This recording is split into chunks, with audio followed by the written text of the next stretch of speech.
They say war is the mother of invention, but during World War II, that mother sometimes came up with ideas that were downright insane. Imagine this: bombs strapped to bats, cannons powered by compressed air, and dead rats designed to blow up Hitler's factories. These weren't sketches in a madman's notebook.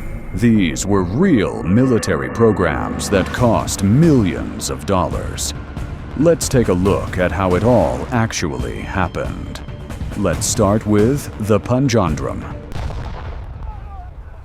In 1943, British engineers came up with an idea: build a massive steel wheel packed with explosives and powered by dozens of rockets.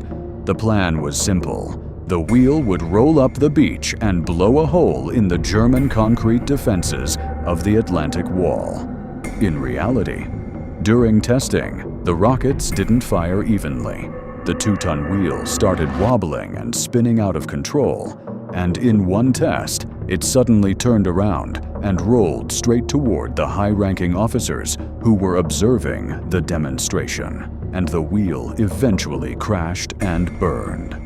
The program was shut down while the British were trying to control an uncontrollable wheel. On the other side of the world, Soviet soldiers came up with something small, stealthy, and, to this day, deeply controversial. In 1945, Soviet troops in Manchuria discovered the Kugelpanzer. It was a metal sphere about 5 feet in diameter with a narrow viewing slit and an engine that looked like it came from a lawnmower. No cannon, no machine gun, and armor so thin it could barely stop a pistol round. To this day, not a single document has been found explaining what it was actually for. Reconnaissance? Laying communication cable? No one knows. The only surviving Kugelpanzer now sits in a museum in Kubinka. But while German engineers were trying to protect a soldier with armor, the Americans explored a completely different approach, removing the soldier from the weapon entirely.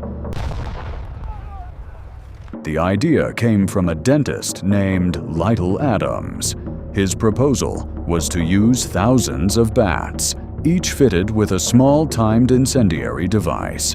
The bats would be released over Japanese cities at night. They would hide in the attics of wooden houses, and the delayed charges would ignite fires across large urban areas at the same time. President Roosevelt approved the project, and it moved into the testing phase. However, during one of the tests in New Mexico, several armed bats escaped and hid under hangars at a U.S. airbase. The devices detonated, and the fire destroyed part of the base. After the incident, the project was closed. The use of animals in warfare always carried serious risks. On the Eastern Front, the Soviet Union learned this in a far more tragic way. In 1941, the Red Army began using anti-tank dogs to destroy German armored vehicles. The dogs were trained to search for food under tanks. Each dog carried about 4 to 5 kilograms of TNT with a lever detonator. When the dog crawled under a tank, the lever hit the underside of the vehicle and triggered the explosion. However, the program had serious flaws. Many dogs were frightened by combat and ran back toward Soviet trenches while still carrying explosives. Another problem was fuel smell. The dogs were trained on diesel-powered Soviet tanks, while German tanks used gasoline, which sometimes caused the dogs to run toward the wrong vehicles. By 1943, the program was abandoned, and the dogs were reassigned to mine detection and rescue roles. Today, a monument to the anti-tank dogs stands in Volgograd, the former Stalingrad. But while some wartime projects relied on animals, others relied on something even more unusual: deception, sabotage, and psychological warfare. In 1941, British intelligence developed a sabotage device, later known as the exploding rat. Dead rats were filled with plastic explosives. The plan was to place the rats near coal supplies at German factories. When a worker found the rat and threw it into a furnace, the heat would detonate the explosive and potentially destroy the boiler. The first shipment of explosive rats was intercepted by the Gestapo before it could be deployed. However, the discovery caused significant alarm. German security services began searching all coal depots for explosive devices hidden inside animal carcasses. According to British intelligence reports, none of the rats were ever used in a successful attack. However, the operation achieved its main objective. It forced the Germans to spend time and resources searching for a threat that was small, cheap, and difficult to detect.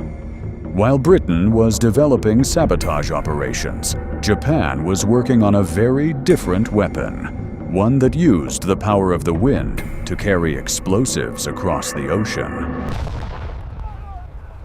In 1944, Japan launched one of the first intercontinental weapons in history, the Fugo balloon bomb. The weapon consisted of large paper balloons filled with hydrogen and carrying incendiary and high-explosive bombs.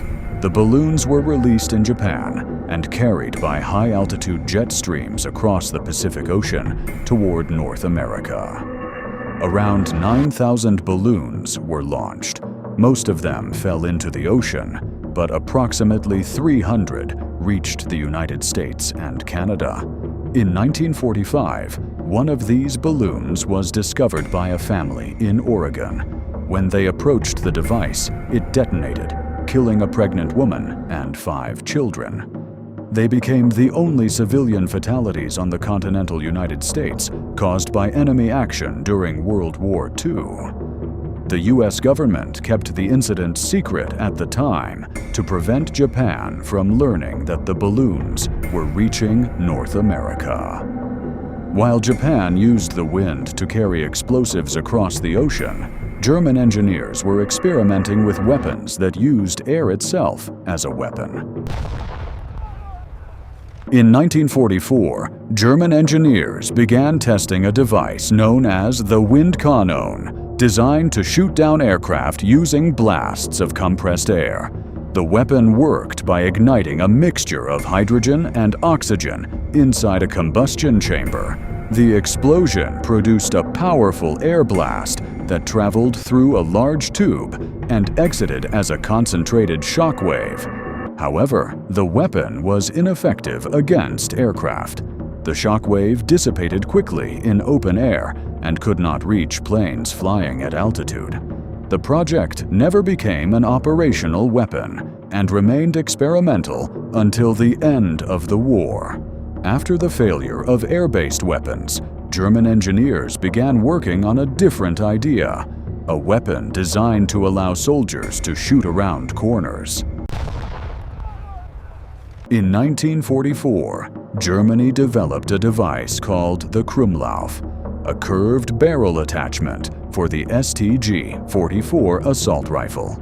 The device allowed a soldier to fire from behind cover using a periscope sight without exposing himself to enemy fire. However, the system had serious mechanical problems.